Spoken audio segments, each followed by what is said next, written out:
CEIP, Casa Espírita Ilha de Paquetá, trazendo conhecimento através do decodificador Allan Kardec, consolando corações, mostrando o caminho do aprimoramento moral, despertando o espírito imortal em cada um de nós através da doutrina espírita, concedendo o pão do espírito que nos fortalece, dando sentido à vida.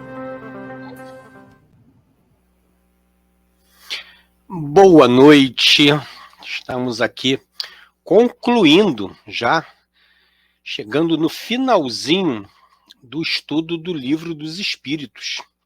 Hoje nós estudaremos as questões 941 e 942, Temor da Morte.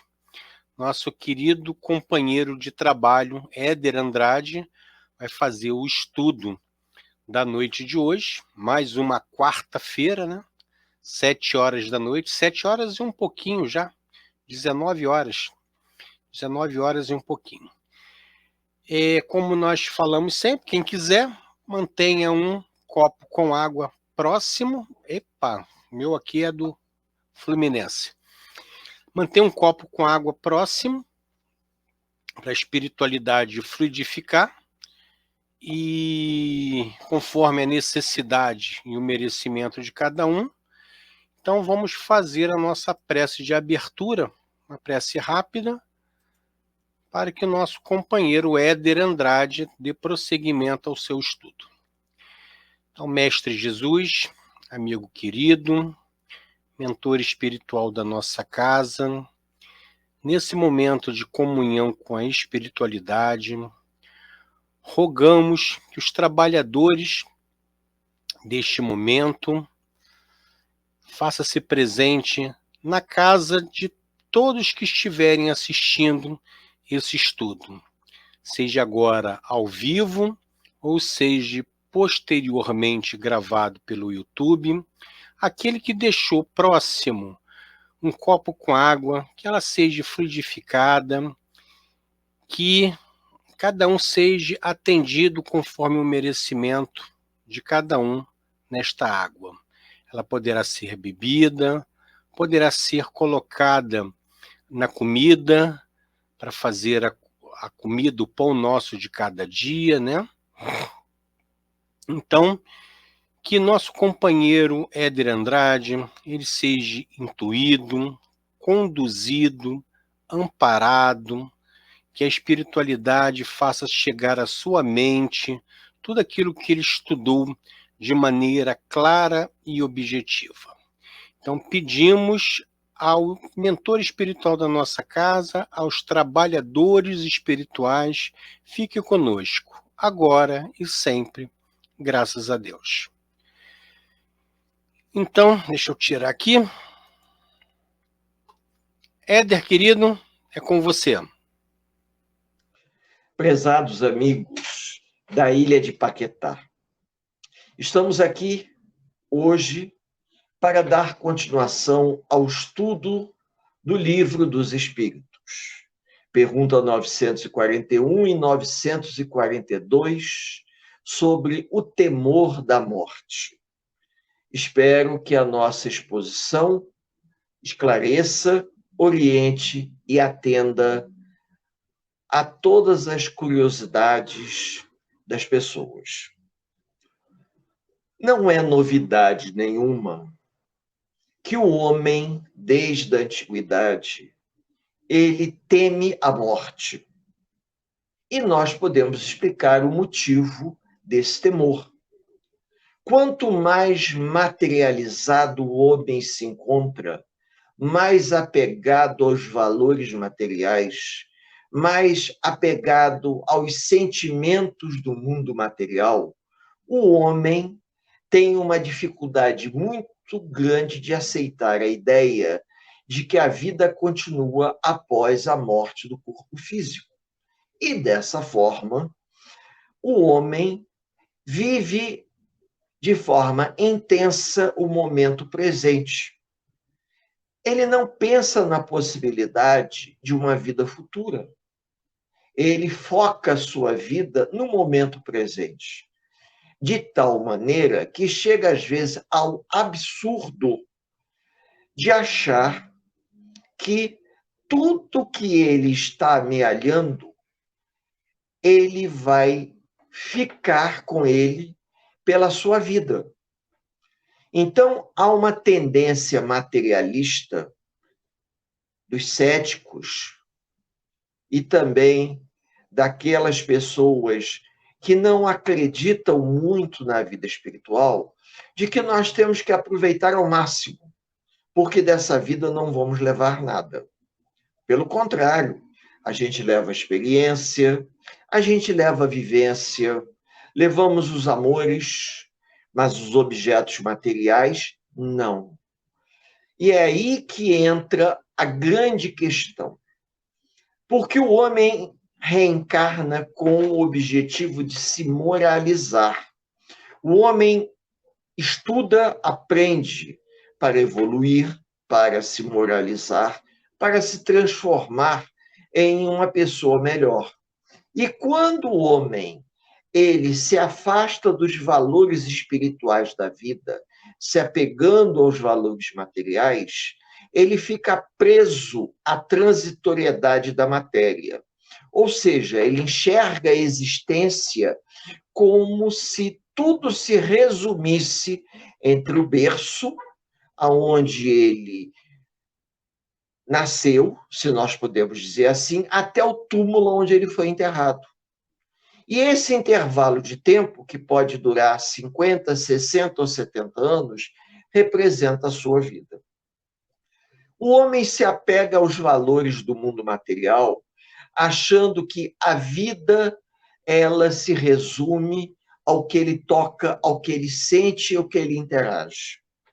Se ele tivesse um pouco mais de sensibilidade, ele perceberia que a vida ela vai muito além do plano material. Já existíamos antes desse corpo, em que estamos ancorados, presos, e vamos continuar existindo após a morte desse corpo. Então, nós precisamos fazer uma releitura da nossa relação com o mundo material, porque senão o sofrimento ele é inevitável. O homem é criado simples e ignorante, para que ele, na condição de espírito imortal, possa amealhar uma grande quantidade de experiências. Mas, infelizmente, da mesma forma em que Deus concede a ele o livre-arbítrio, dá a ele o tempo necessário para que ele possa crescer e se construir como uma pessoa, como um espírito imortal. Às vezes, esse espírito ele vai se enveredar pelos sentimentos materializados. Já existem espíritos que vão se enveredar por sentimentos sublimados. E nós sabemos perfeitamente que nós podemos ter duas vertentes.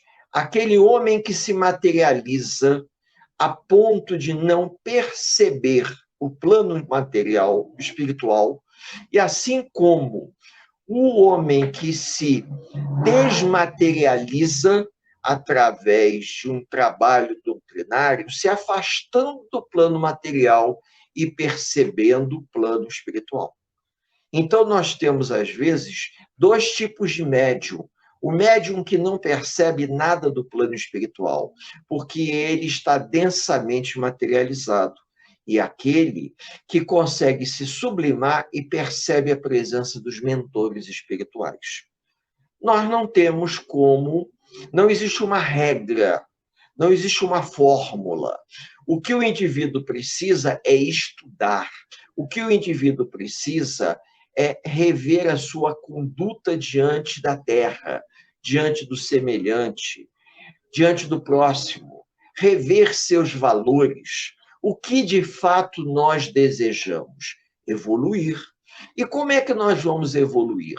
Vamos evoluir deixando um planeta de provas e expiações para um planeta de regeneração.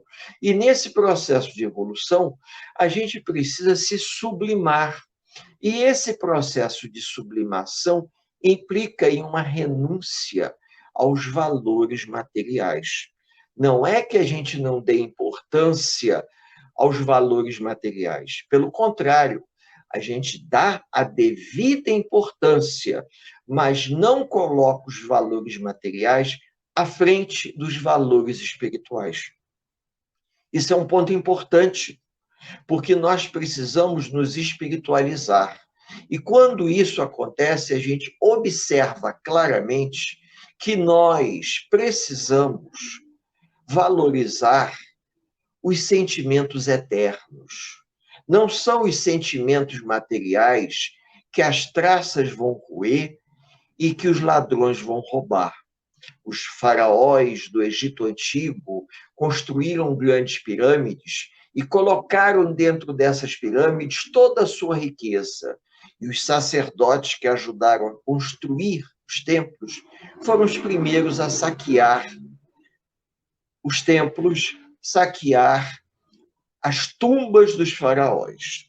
E nós sabemos que os valores inalienáveis da alma, eles não são valores materiais, não é dinheiro. Nós precisamos do dinheiro para sobreviver, mas nós precisamos, antes de mais nada, usar o bom senso a favor do nosso semelhante, a favor de nós mesmos.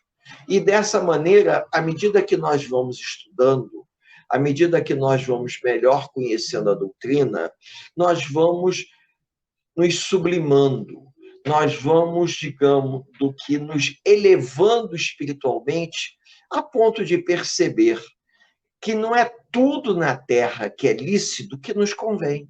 Muita coisa nos é oferecida pela sociedade, mas nem tudo nos convém. A gente precisa ter humildade de perceber isso. E a humildade de perceber isso é uma coisa muito pessoal de cada um. A gente precisa ter sensibilidade. Sensibilidade para ajudar a pessoa que precisa, ao companheiro, ser solidário, ser altruísta, cultivar sentimentos moralmente elevados e não sentimentos que nos apeguem ao mundo material.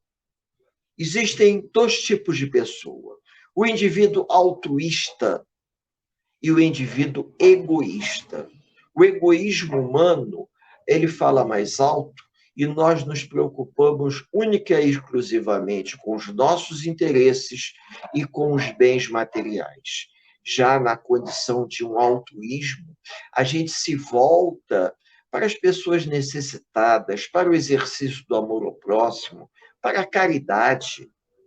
Todos esses sentimentos cultivados ao longo de uma vida vão nos qualificando. Eu acho que a palavra mais apropriada, a gente vai ficando qualificado para perceber melhor o plano espiritual. Porque o plano espiritual, ele não é compreendido de uma forma lógica, não é compreendido de uma forma intelectualizada. O plano espiritual, ele é compreendido de uma forma amorosa. O homem deve perceber o plano espiritual e não raciocinar o plano espiritual. Isso nos ajuda, claro, mas ao longo da vida, as pessoas, até por uma questão cultural, elas procuram amealhar bens, posses, porque o significado da riqueza está atrelado à posse dos bens materiais. Na época, por exemplo, da Palestina, os fariseus se achavam os escolhidos de Deus. Por isso que eles, geralmente, a casta dos fariseus era a casta dos senhores da lei, dos doutores da lei. E eles se julgavam os escolhidos de Deus, primeiro porque eram os que tinham acesso ao conhecimento. Segundo, tinham acesso ao poder econômico. Então, eles controlavam o poder econômico, controlavam a cultura da sociedade. Então, eles se achavam privilegiados, porque Deus havia concedido a eles a inteligência, o conhecimento, a riqueza, se achavam melhores do que os outros, se achavam melhores do que os samaritanos. A gente vê isso nas passagens bíblicas. Mas na prática do nosso dia a dia, quando Jesus disse: deixai vir a mim as criancinhas, deixai vir a mim os pequeninos, deixai vir a mim os pobres de espírito, Jesus se referia às pessoas de coração puro, aquelas pessoas que tinham um coração aberto, que seriam capazes de captar, de perceber as mensagens evangélicas sem nenhuma crítica, sem nenhum questionamento. Pessoas simples de coração que não colocariam obstáculos de espécie alguma às palavras faladas pelo Mestre Jesus. No livro Memórias de um Suicida, nós temos na terceira parte a história de 3 mestres que ajudaram Camilo Castelo Branco no seu processo de reabilitação. Entre um dos mestres havia um jovem, um rapaz de 14, 15 anos, se muito 16, chamado Aníbal de Silas. Aníbal de Silas, ele havia sido uma daquelas crianças que Jesus abraçou na passagem bíblica, quando ele disse: deixai vir a minhas criancinhas. E, ao abraçar esse menino, Jesus impregnou o menino de tamanha energia que o menino se modificou completamente e, nas encarnações sucessivas, ele deu testemunhos de fé. Aníbal de Silas era um espírito iluminado, foi um espírito tocado pelo coração do Mestre Jesus. Então, eu estou falando isso porque quando nós falamos nos pobres de espírito, não é no ignorante, não é naquele indivíduo que o fariseu achava que era o réprobo da sociedade. Não, era aquele indivíduo que tinha um coração aberto, era aquele indivíduo simples, não era um indivíduo letrado, era um indivíduo receptivo às palavras do Cristo. Da mesma forma que o temor da morte geralmente ocorre nos homens muito materializados, nos homens endinheirados. É lógico que existem exceções, mas o que nós percebemos é que quanto mais o indivíduo vai amealhando riquezas no plano material, mais ele se afasta do reino de Deus, porque ele fica muito mais preocupado em acumular riqueza, se torna um acumulador compulsivo de dinheiro, de ouro, criptomoedas, agora tem isso também, né? Enquanto nós deveríamos lutar, foi uma coisa que eu aprendi desde a época da mocidade espírita e tento colocar em prática, na posse do necessário, para que eu tenha o necessário para sobreviver com dignidade e ter a compreensão que tudo nessa encarnação tem um início, um meio e um fim. E eu preciso colocar isso em prática. Eu preciso utilizar os talentos que Deus me deu a meu favor e em favor dos outros. Eu preciso usar os talentos para ajudar aqueles que precisam, fazendo uma doação de uma cesta básica, colaborando numa rifa fraterna, quando a casa espírita precisa de ajuda, colaborando, fazendo um estudo doutrinário para levar o esclarecimento, levar a evangelização a encarnados e desencarnados.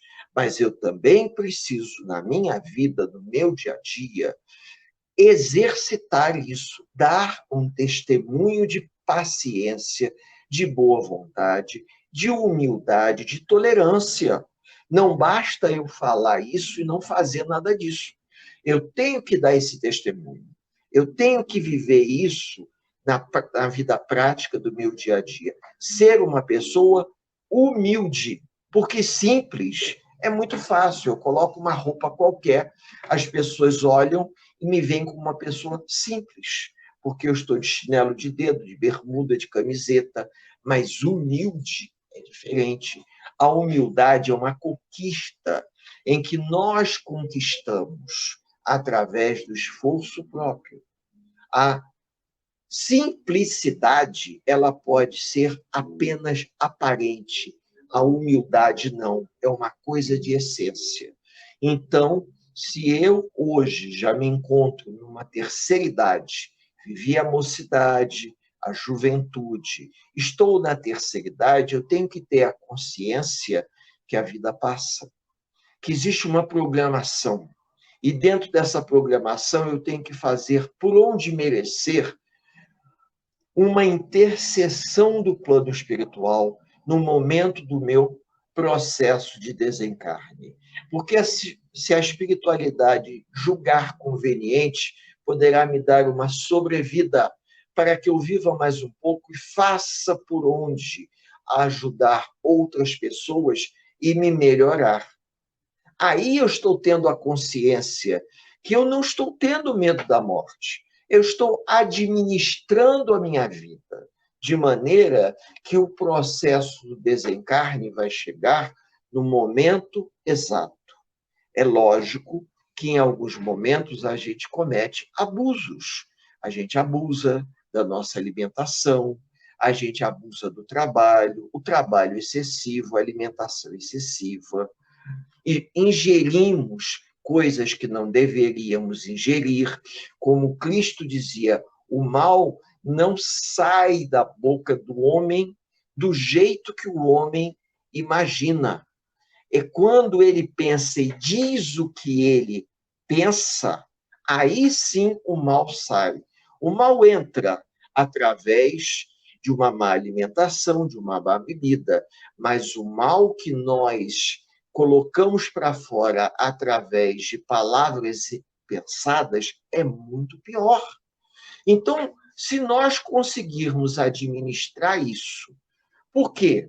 Eu estou falando isso porque se nós soubermos nos alimentar de uma forma comedida, se nós bebermos de uma forma comedida, nós teremos uma vida saudável. Todos devem ter lembrança que, embora o Cristo não comesse carne, o Cristo comia peixe, o Cristo tomava vinho. Então, havia uma alimentação na época de Jesus que era alimentação convencional. Nós, hoje, podemos ter uma alimentação com sabedoria. Então, nós vamos chegar ao final dessa encarnação tendo obtido o bom senso de fazer o bom uso de todos os recursos que nos chegaram sem excesso de nenhuma natureza. Porque nada é condenado. O que se condena é o excesso. E se nós tememos a morte, é porque nós trazemos na nossa consciência algum sentimento de culpa em relação a algo que fizemos. E nós tememos que no processo do desencarne ocorra um acerto de contas com alguém ou com algo. Fazendo um estudo para uma outra casa espírita, nós levantamos uma questão para que a gente já possa ir terminando esse nosso singelo encontro, levantando a seguinte questão. Muitas pessoas não acreditam na reencarnação. Muitas pessoas não acreditam em vidas passadas. Até porque eles não admitem, em hipótese alguma, que o que eles estejam passando nessa encarnação tenha relação com vidas anteriores. Até aí eu não digo nada. Porém, observando bem as colocações, a gente percebe que essas pessoas negam a reencarnação, negam a influência das vidas passadas na atual encarnação, porque elas não querem assumir a responsabilidade que o sofrimento na atual encarnação é reflexo de um excesso de vidas passadas. Alguma coisa que nós cometemos. Então, o medo da morte na atual encarnação pode estar atrelado a exatamente o medo de assumir que, se eu hoje estou sofrendo por um problema que não tem uma explicação, uma doença pré-existente da alma, será que eu fui o responsável e cometi um excesso para que na atual encarnação eu esteja passando por esse problema? Se isso for verdade, eu estou colhendo o que eu estou plantando. E, com base nesse ponto de vista, eu nunca tive cuidado nenhum com a minha saúde nessa encarnação. Então, na próxima encarnação, eu estou roubado. Por quê? Porque se hoje eu já sofro de doenças que possam estar ligadas a uma vida anterior, e se nessa encarnação eu também não fiz nada para poder contornar os meus problemas, numa futura encarnação eu vou sofrer mais ainda. Então, o meu receio em uma vida futura é muito maior.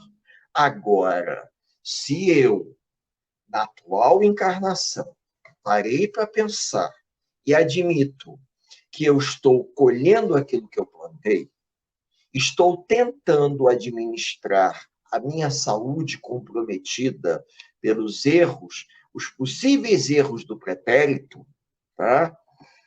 Eu hoje estou botando as barbas de molho, estou pensando na vida futura. Eu não quero reincidir nos erros do passado. Eu não quero passar de novo pelo que eu estou passando. Aí eu vou ter uma atitude diferenciada na atual encarnação. Com isso, eu não temo a vida futura. Por quê? Porque eu mudei a minha conduta.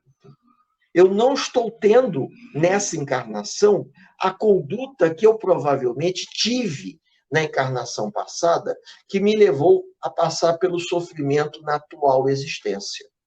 Como eu estou conseguindo ressignificar a minha vida, eu não vou temer a vida futura.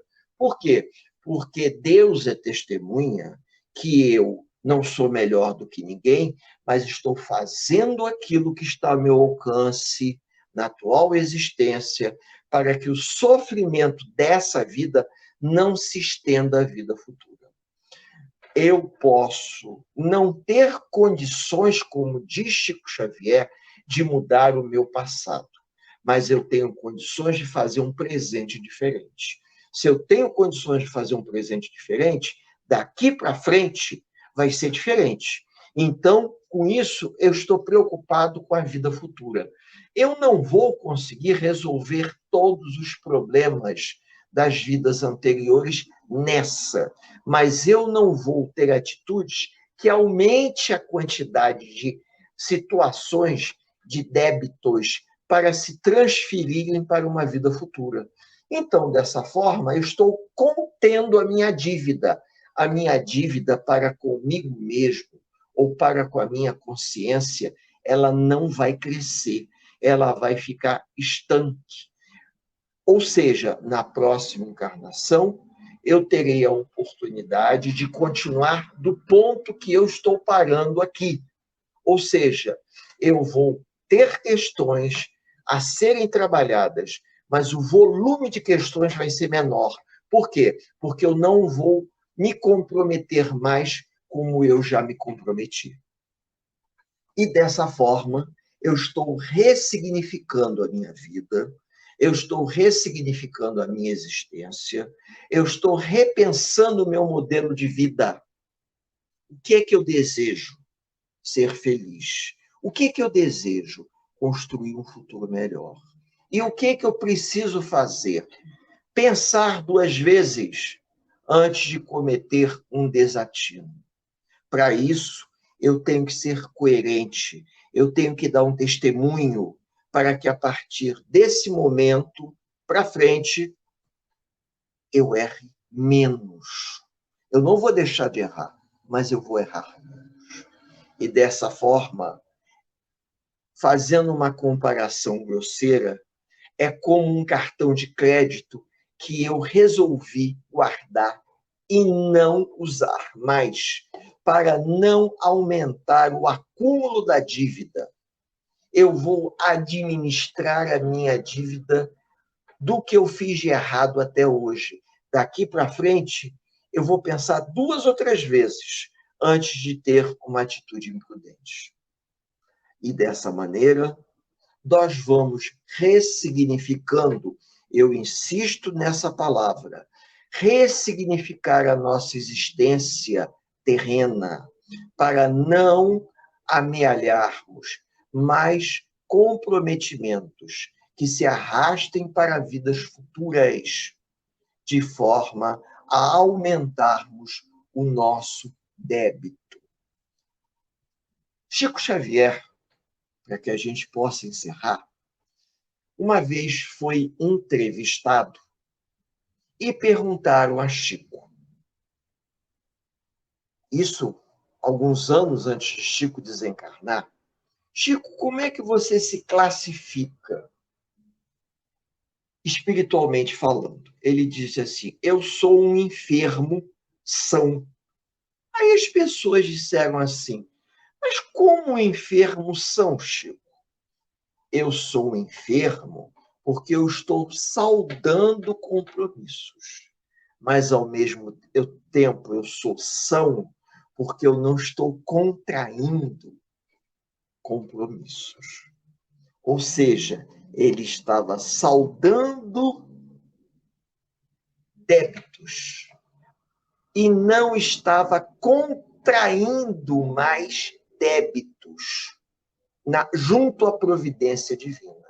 Com isso, estava havendo um equilíbrio, porque à medida que ele ia saldando seus débitos, ele ia gerando crédito e não ia contraindo mais débitos, de tal maneira que a balança espiritual a favor dele começou a ficar positiva.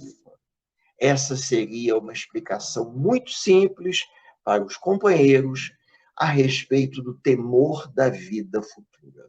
O homem teme aquilo que ele não entende, mas se ele se interessasse um pouco mais, ele poderia gerenciar melhor a sua vida futura.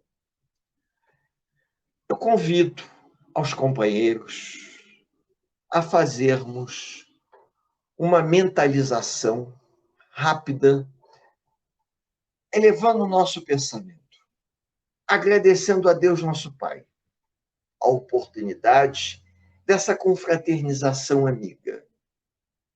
Que o amado Mestre nos envolva a todos e nos abençoe por hoje, agora e por todo sempre. Um grande abraço fraterno em todos. Que assim seja. Obrigado, Éder. Concluímos, o Éder já fez a prece de encerramento, agradecemos. E semana que vem estaremos dando prosseguimento ao estudo do Livro dos Espíritos. Semana que vem, provavelmente, ao vivo, num horário alternativo, porque às 19 horas nós temos um seminário também sobre a doutrina espírita, também sobre o Livro dos Espíritos, falando sobre as escalas espíritas. Então, direto de São Paulo, São José dos Campos, nosso companheiro de trabalho, Rogério Miguel, vai dar início a esse seminário em 2 partes. A primeira parte será quarta-feira que vem, será o estudo do seminário das escalas espíritas, né?